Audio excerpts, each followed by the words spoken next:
Nasdaq.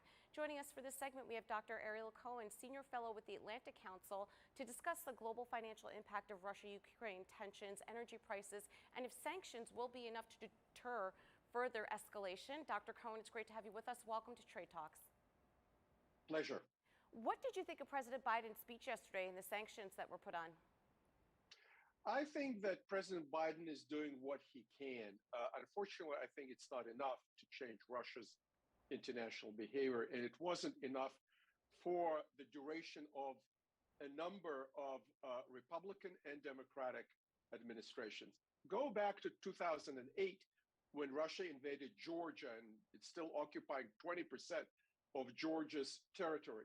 That was the tail end of the Bush administration. Barack Obama came in. The Europeans were talking to Putin. President Sarkozy of France went to Moscow. No luck.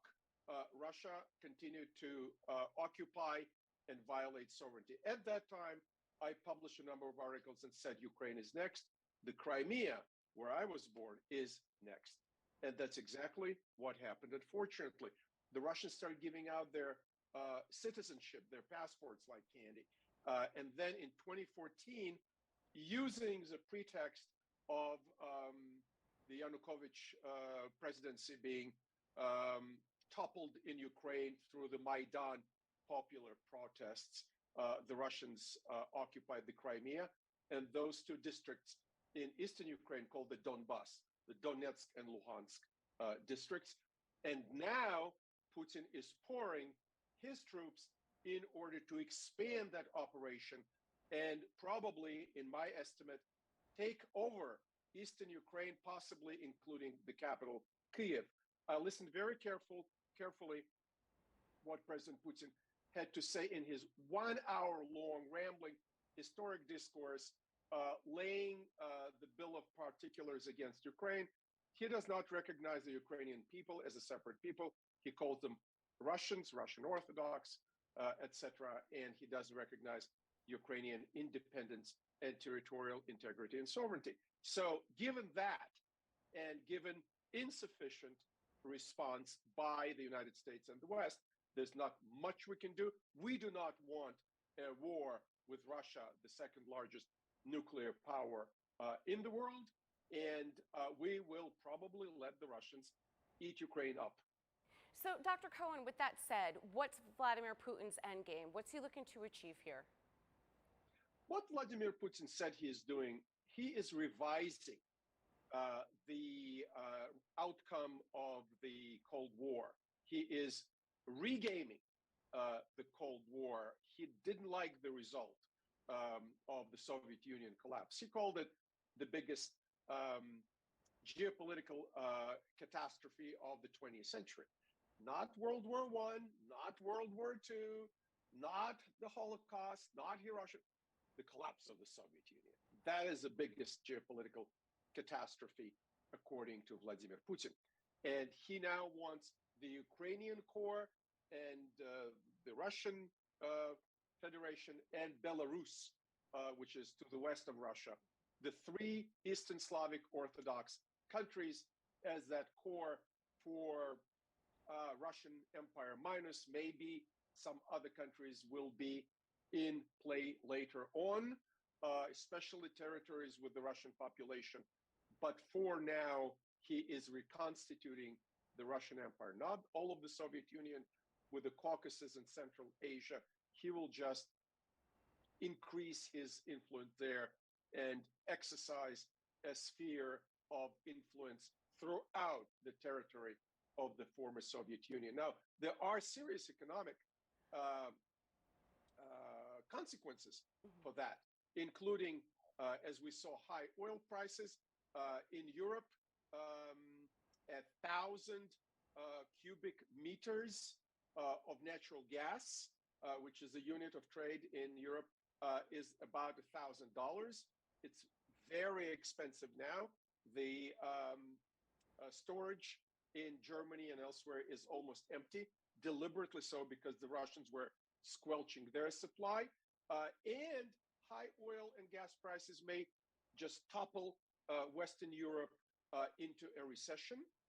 And that, of course, may have a contagious effect. There may be a recession contagion emanating from Europe.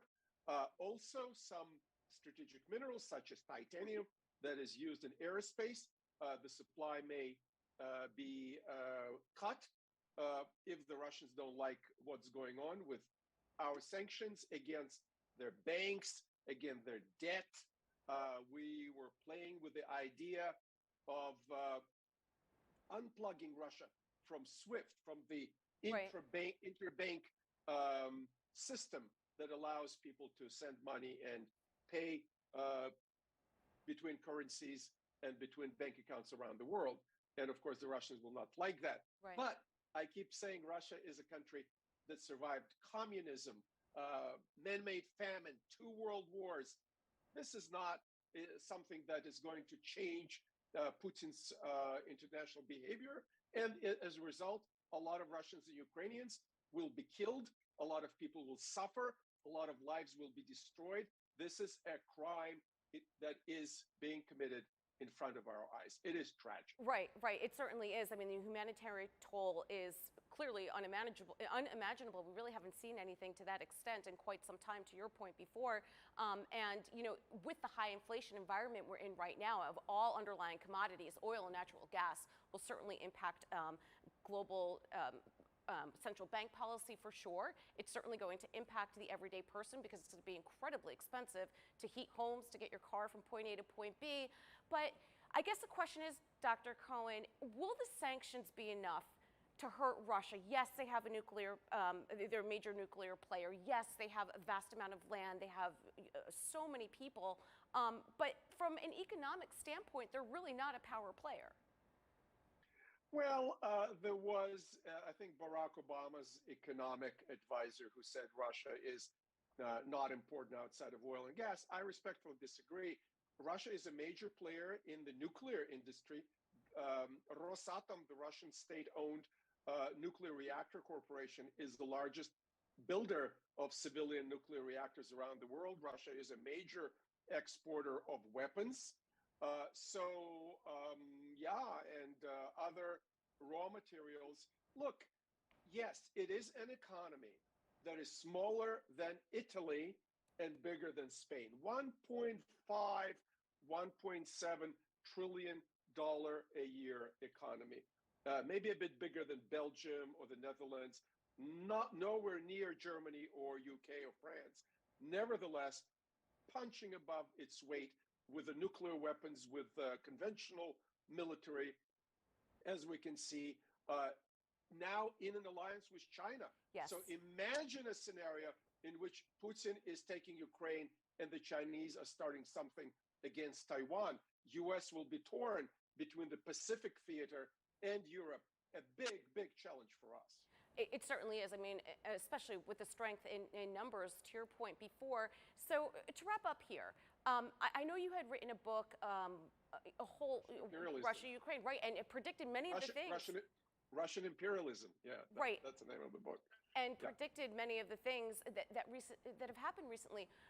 So what are your predictions with Putin? Will this be America's biggest challenge with Putin and Russia over the next few years? I mean, our geopolitical situation in the U.S. is pretty fragile as it is. I mean, I don't think anyone was necessarily expecting this a year or two ago to the extent that we're dealing with it now. It seems like a huge challenge. I don't understand why nobody was expecting it. If I visited Moscow before COVID a couple of times a year, every year, and people were talking about the big war they were scheduling for 2020 because of COVID. It got delayed by a year plus. So this was coming. This was in the cards. All the rhetoric that Russia was putting out was denying existence of Ukrainian people and the Ukrainian state. Now, it's a challenge for NATO because we saw our NATO allies do not step up to the plate. They're not paying. They're not building their military, especially Germany that has, 100 tanks and maybe 36 airplanes, battle-worthy. It's a joke. So we need to work with our European allies to get them to take more responsibility on European security while we are focusing on the Pacific and on China. All right, Dr. Cohen, we appreciate the insight. Thanks for joining us on Trade Talks. I'm Jill Malandrino, Global Markets Reporter at Nasdaq.